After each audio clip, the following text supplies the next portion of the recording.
រូបជ្រាបសួរពុកម៉ែបងប្អូនដែលស្រឡាញ់រថយន្ត SUV 7កៅអីបាទម៉ាស៊ីនមួយសុទ្ធពុកម៉ែបងប្អូនអាចមើលមួយគ្រឿងនេះបានបាទមួយគ្រឿងនេះគឺម្ចាស់ដើមទី1បាទឡានកាត់ទិញខ្លាញ់កោបាទគ្រឿងនេះគឺ full ទៅដោយ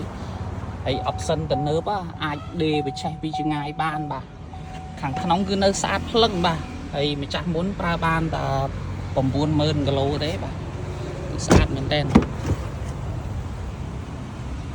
ហើយសម្រាប់ពុកម៉ែដែរស្វែងរកបាទមួយគ្រឿងនេះគឺធានាឲ្យអត់មកអត់ប៉ះទេបាទបានស្អាតហើយតម្លៃក៏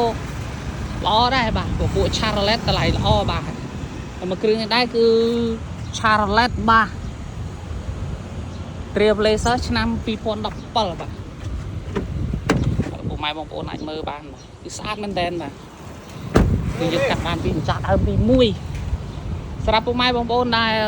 មានតម្រូវការបាទអាចមកមើលបានទីតាំងបងប្អូននៅក្នុងខេត្តសៀមរាបបាទហើយតម្លៃតែជាង 20000 ទេបាទតម្លៃចរចាគ្នាបានបាទ